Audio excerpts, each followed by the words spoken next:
guys, welcome back to Surviving the Badge. Here we are at a cop bar talking cop shit. And we are going to have a great time. We're going to drink a little beer. We're going to drink a little whiskey. We're going to talk some bullshit. And tonight's show is part 2 of a show that we did a few weeks back.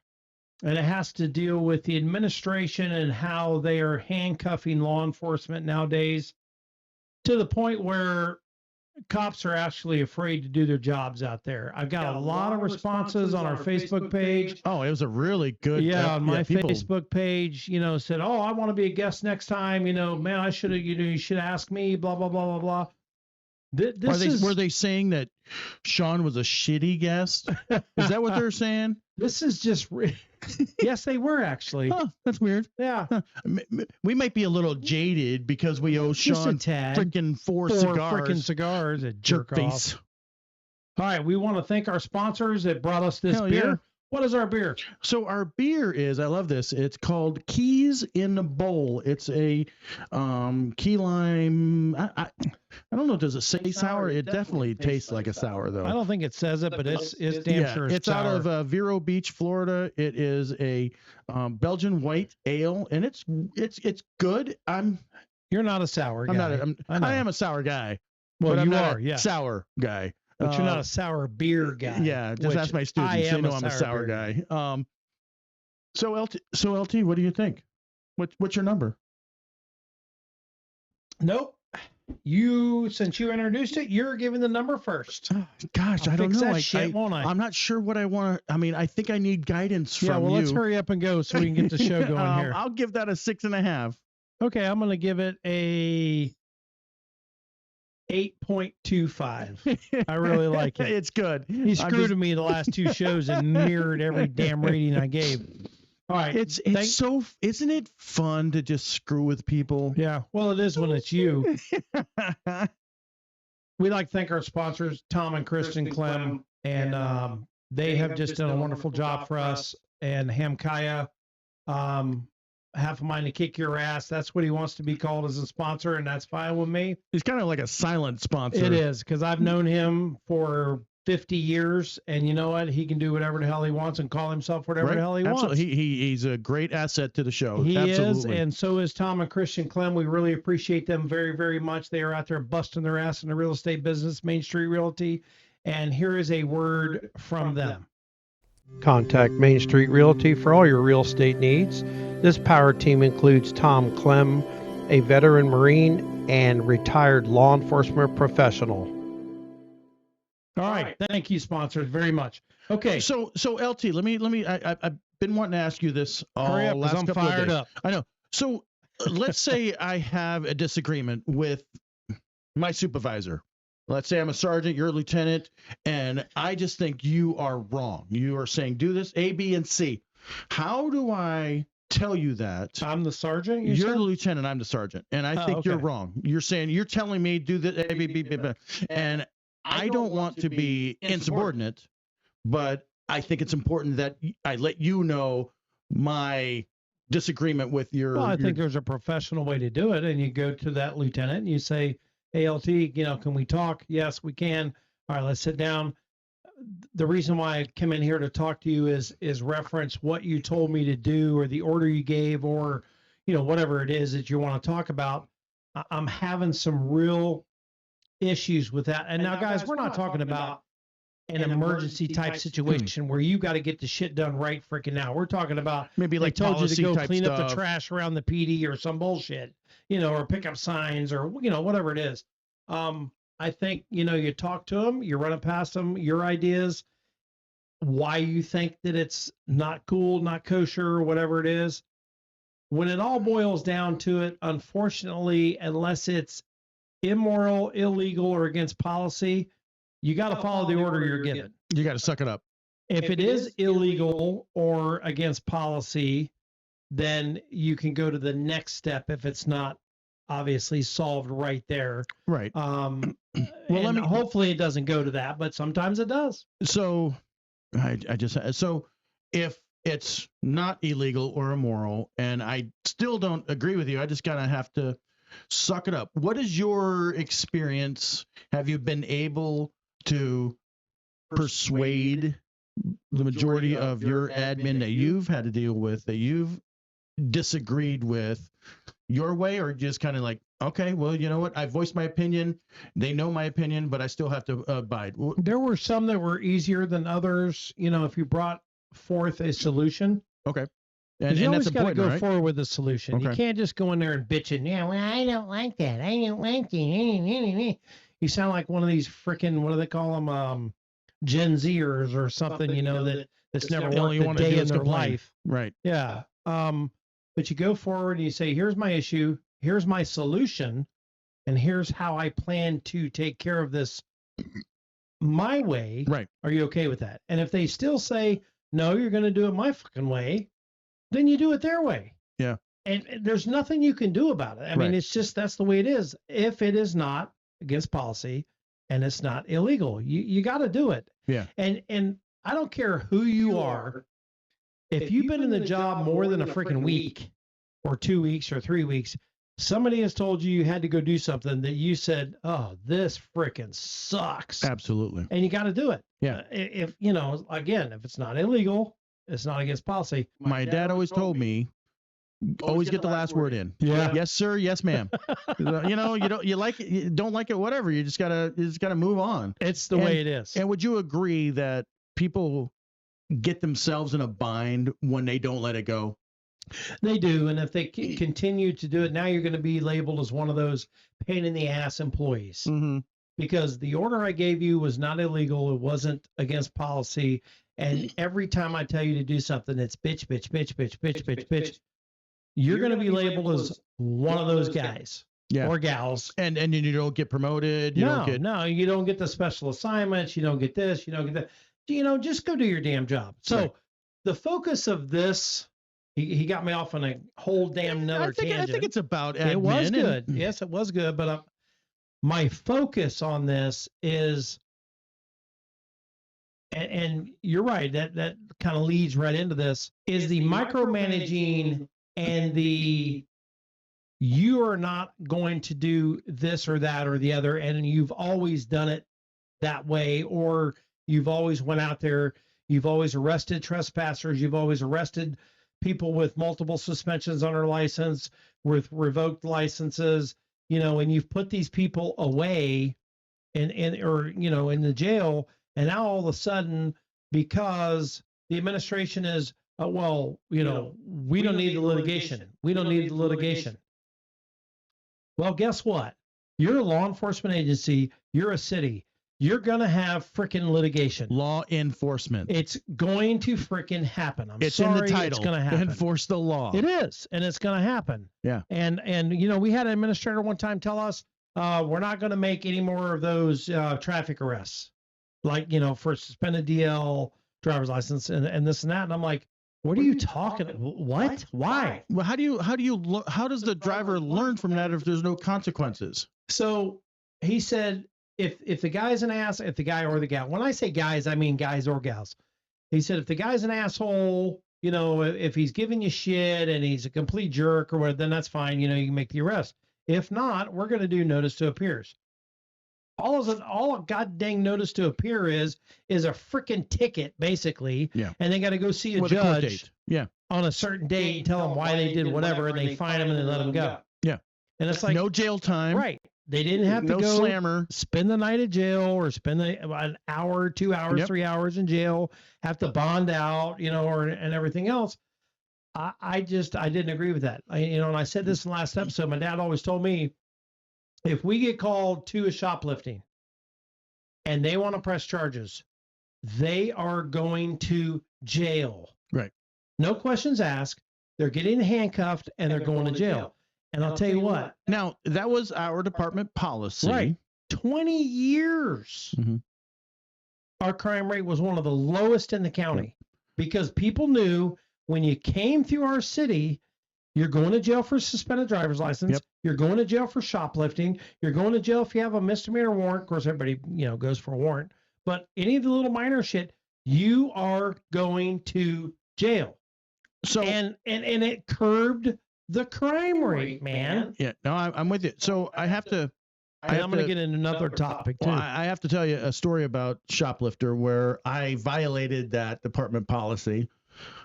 Went to a store where got called. I was on the road, shoplifter. Hold on, let me write this down. You violated department policy. Got in there, and she was 80 years old for shoplifting.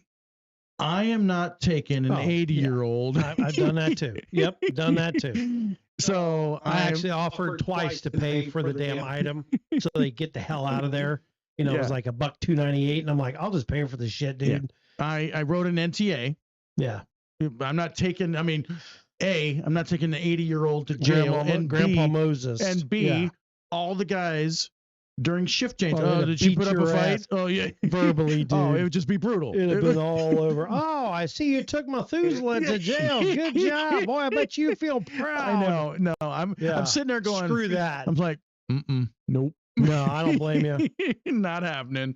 I do not blame you. So the other thing that's going on is, you know, we got body cameras, and that's fine. That's great. It clears more cops than it convicts. But you have some of these administrators that sit back and they watch the body cameras and they watch every single video. And I'm talking to smaller agencies. The bigger ones don't have time for that shit. Right. They watch every single and they're picking the fly shit out of the pepper. And it's like, yeah, it's awesome. It's like, come on, bro. Right, I mean, really, seriously? I mean, okay, I didn't say yes, ma'am, when she said, you know, blah, blah, blah. I mean, come on. And oh, your vehicle positioning was a little bit off. You should have been on her 6 o'clock. Okay, guys, come to briefing and tell everybody, hey, watch your vehicle positioning. Make sure you're doing this. You're singling these guys out over little tiny little itty bitty things. So you said the damn word during the traffic stop. Right. You said, I can't believe that, you know, that damn, you know, whatever. Come on, guys. We're all adults here. And this is what's happening. So where do you think that comes from? Why is that a thing? It comes from all the way at the top. And it trickles down to the lieutenant, the captains, the lieutenants, and all the way down. Because they're downhill, tired, flows downhill. Right, absolutely. And they are tired of getting their asses handed to them by some micromanaging asshole chief of police or sheriff or colonel, if it's highway patrol or whatever, who says, you know, blah, blah, blah, they're not doing enough of this or they're not doing enough of that. And then they take it to the next extreme because they're tired of hearing it. We had a lieutenant work for us. Dude, I'm telling you, if we had grenades, he probably would have been fragged. Well, it happened in Vietnam. So because everyone in the department, and I mean every single solitary soul that had been there longer than a year, hated this freaking guy. And he was a nice enough guy. He had a family. He was a nice enough guy. But would help you not out. Too much. But dude, he put that badge and that gun on and he came to work and he was so scared that he was going to get his ass chewed or something was going to happen that he freaking micromanaged everybody to death. And guys, eventually, you know what they did? Nothing. Absolutely. Yeah. They did fucking nothing because they were tired of listening to the bullshit. So man. Was he a lieutenant over 2 squads? Is that how you're? He was, yeah. And how was the other lieutenant? Everybody trying to go to his. It was me. Oh, okay, yeah. And they come into my office. Oh bitching my to God, you, dude! I can't believe that son of a bitch told us we got to do this and we got to do that and we got to. And I was like, "Sure, Lieutenant, man. It's not against policy. And it's not against, and it's not illegal. I'm sorry for your luck. Not against policy to be a dick." And then all of a sudden, it was transfer after transfer after transfer after transfer. And pretty soon, you know, the deputy chief goes, something ain't right. Okay, let's call this guy in because, right. and they call me in. Ronnie, what the f is going on? Why is it? And I'm like, dude, I'm not a rat. I'm not going to tell you this guy's doing anything wrong. Why don't you call the guys in and ask them what the hell's going on? Yeah, hear it from the horse's mouth. Yeah. And eventually they did. Now, let's say you're the chief. Okay, and you're in that position. You're calling your guys in. How do you assure them that they can speak freely? I tell them straight up front. We're not in here to bitch about policies. We're not in here to bitch about pay. or shifts or anything else. Right. I want to know what the hell is going on with XYZ. Okay. Why Make is it everybody specific. wanting to transfer off of this one person shift? Right. What the hell's going on? Speak freely, professionally. But what's going on? What's the problem? Right.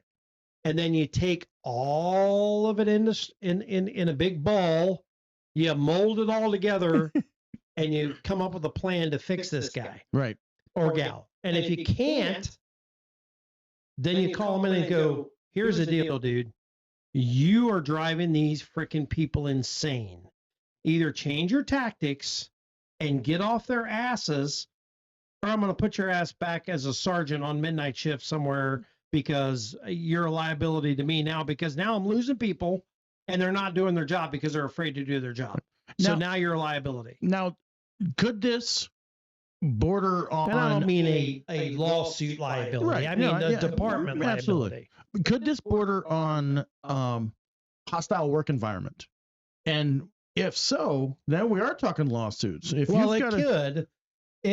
But hostile work environment's a little bit different. If you got to curtail them from doing their job, you have to, demean them. You have to put them down. You have to, make it impossible for them to do their job.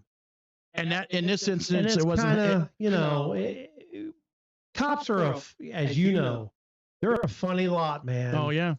They have the ability to take another human being's life, Right. and do it legally. Yes. They don't need some asshole crawling up their ass every 5 minutes telling them that they can't be sitting here or sitting there or doing this or checking this or doing that. They don't need that. They Right. need somebody that's going to support them, like Sean said last time. They need somebody that's got their back when they're right. Right. And that says, okay, guys, we're in this direction. We really need to be over here in this direction. Let's bend it over in this direction and start doing this. Instead of saying, why are you here? Why are you there? Why are your people here? Why are you people there? I said it on the last show. I got a fucking call one time at 3 a.m. from a captain, or I think he was deputy, maybe he's a captain. I don't know.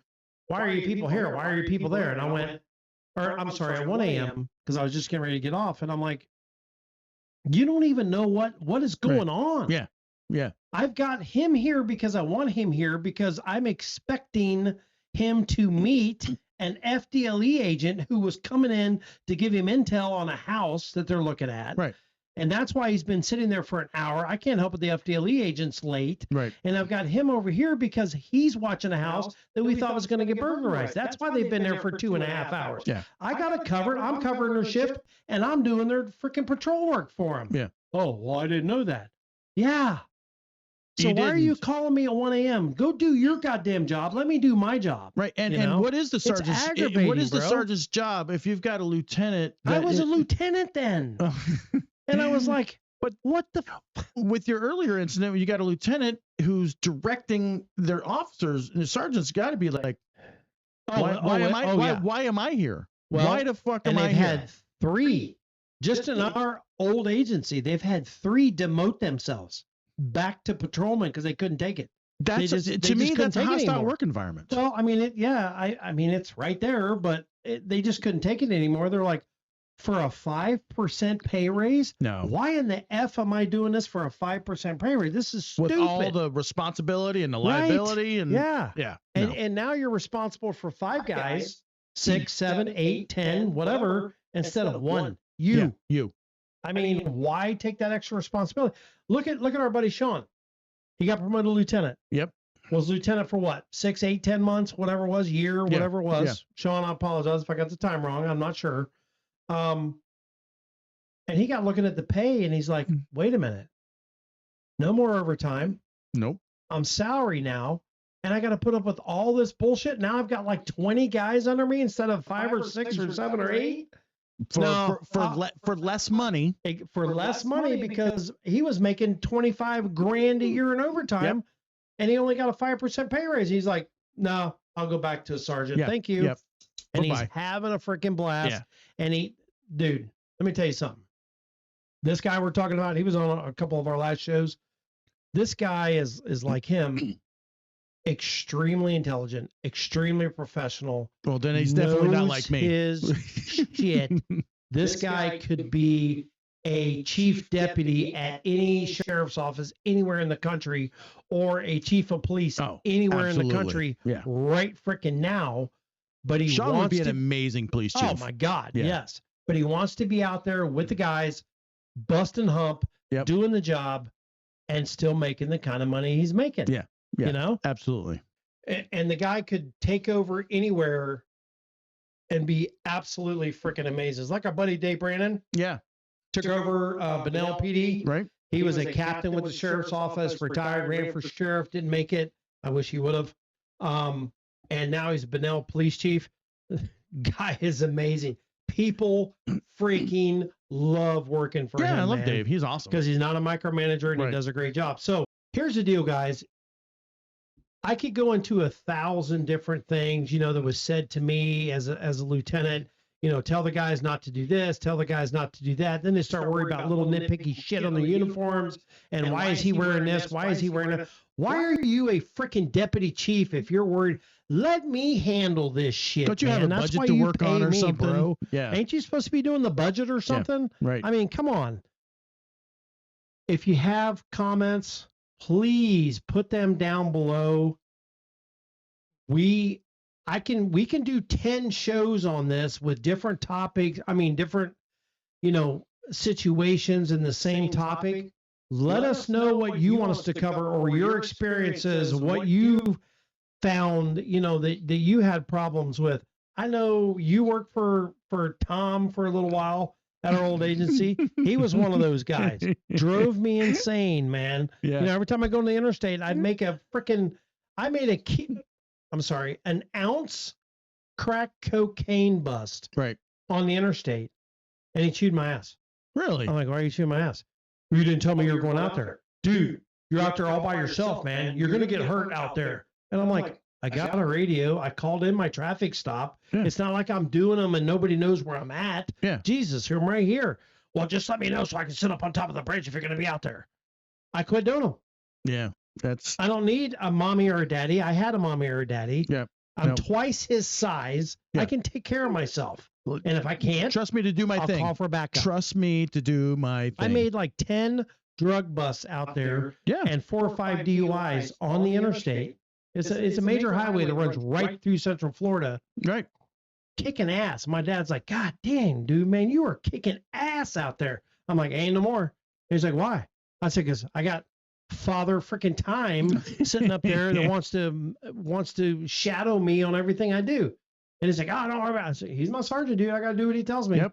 And I am not going to have Daddykins sitting up there, and every time I make a traffic stop, he's up my ass because he talks to people like an asshole, and I don't want him on my scenes unless I need him. Right. And I just quit doing them. Yeah. Your dad always let me do my shit. He would just let me go out to the interstate, patrol your city. If you screwed something up, he told you about it, and you never did it again. Okay. Yes, sir. Never did it again. Exactly. You got it, Sarge. Won't do it again. Right? No problem. I mean, but we were good employees. Yeah. Good cops. Yeah. So anyway, if you got some comments, some shit that you want to, cover, I know there's a whole bunch of it. One of our sponsors, actually, Tom, told me, he says, man, you should have me on the next show when you're going to be talking about crap like that, because I know he's got some freaking stories. So we'll probably have a part 3 on this, and we'll have him in here going over some of the stuff that he found, through his 25, 30-year career. He actually put a badge back on. Really? He did. He went back in another agency. Reserve? Because of the insurance, bro. Yeah. No, full-time. Full-time. Because of the damn insurance. Yeah. Dude, I'm paying $2,500 a month insurance. Yeah. Because my department don't pay for it. Yeah. Whatever. Yeah, whatever. Anyway, you guys got some comments. We appreciate each and every one of you. Make sure you like and subscribe to the channel. Share it with your friends. We are talking everything from serial killer crimes all the way to a police admin to stupid criminals. You name it, man. We'll talk about it. Whatever we want to talk about. It's our show. We talk about cop shit. But we go off your comments. If somebody comments, hey, why don't you guys talk about this? Bam. Within 4 or 5 shows, it's on the air. So yeah, we love doing it. We're having a blast. Thank each and every one of you very, very much. We really appreciate it. You got anything else, brother? Nope, I'm good. That's Surviving the Badge. Still got your 6. Be safe out there.